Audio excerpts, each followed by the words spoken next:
What's up, guys? Welcome to another video, man.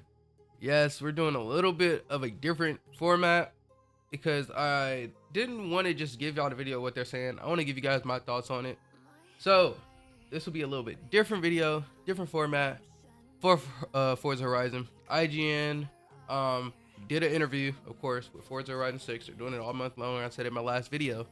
But this is more about the open world. So I got some bullet points I want to go over, pretty much what they went over, and give my thoughts of it. And that give you guys a perspective, make your own thoughts of what's going on. I am a little sick. Okay, not a little sick. I got the flu, so I'm sweating. I'm going through it. But without further ado, let's get into this, man. So the first point of the video, right, was them kind of introducing why they built the world, how they built the world, pretty much. So they wanted it to be so where people can vibe drive, which we heard in my last video, the term they use, vibe drive, which obviously is probably like most of us car enthusiasts, right? We just want to go out for a drive. We just want to go around, be with our friends, and just be in a car, do what we want to do, right? That's the main things, right? And then they wanted to be able to build a community in different ways, different places. That's why you got the car meets things that they were talking about and other stuff, being able to build the little compound building together, the one with the 68 on it, or 78, I think. One of those numbers. But so that's really what they did. That's what they wanted to build it for. And then they talked about how they tweaked the campaign. So of course a lot of people noticed in the main video, the very first one, they talked about it being progression. A lot of people may not remember, didn't play Forza 1, but Forza Horizon 1 had progression. This game, as you heard, you come in as a tourist in Japan and you have no association to the festival whatsoever, right? And so pretty much you you drive and earn wristbands to drive better cars, faster cars, from C class all the way up to S. And that's how you pretty much earn, right? Now they talked about what allowed them to do this was them being able to reward players for, once again, driving outside of this. So, like I said, a lot of players want to just drive and ride, because that's what Forza was. You can have these cars, you can drive whatever you want. But a lot of players also understand in a story, there needs to be progression. That's what Horizon lost a while, because there was no progression. You came in as a superstar, you got this car. You didn't really have to build for anything. And yes,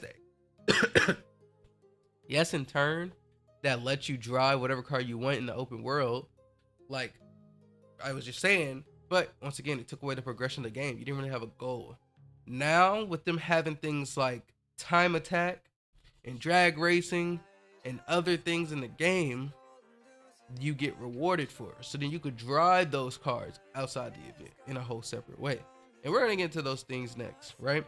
So, let's talk about time attack. What is time attack?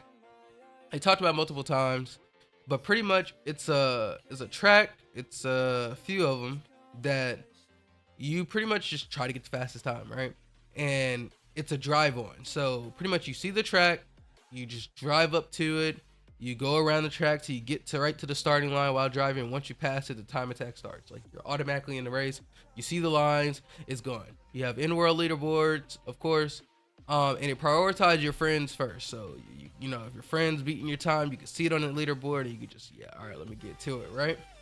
And you don't have to click anything. You just drive onto the circuit, and pretty much that's it.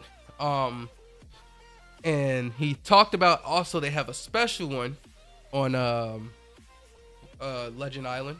And Legend Island, remember guys, is what you earn when you get towards the end of the Forza Horizon campaign, and you actually earn it. So that is what Legend Island is, and I think that's gonna be really, really dope. But like I said, They did all this to be able to reward drivers in a different way. That way they don't feel like they're forced to play the campaign to get these cars, but they also have a choice to play the campaign and run through to earn the right to drive S-Class and R-Class cars. You feel me? So I think that's really dope. Another point was the drag strip, right? The drag strip is a really dope thing because I don't know if y'all knew, but in every Forza, it was in every Forza there's a everybody makes some type of way to drag strip, right? Forza Horizon 4 was the main one that did it, that they put it in, but they didn't have it anywhere else. So usually, like even in 5, people would like honk the horn or do some type of way to sync to drive. And they took account of that, and of course they made it a drive on. So you have a drag strip, you have 3 drag strips in the game, and just like the time attack, you can drive onto the drag strip, you know, get into your spot, and they have like a quick fast prompt to lock your wheels on the spot. So you know you don't have to do the up, down, up, back and forth thing. It's just a quick prompt to lock your wheels on, and then the lights are in sync so everybody can see it and you can go. They did state if you jump, you have to start again, but it's open world. It has the open world leaderboard and everything, so you can continue doing it, and you're earning skills, skill points, and XP and all that stuff, right? So that is really dope. And speaking of skills, right?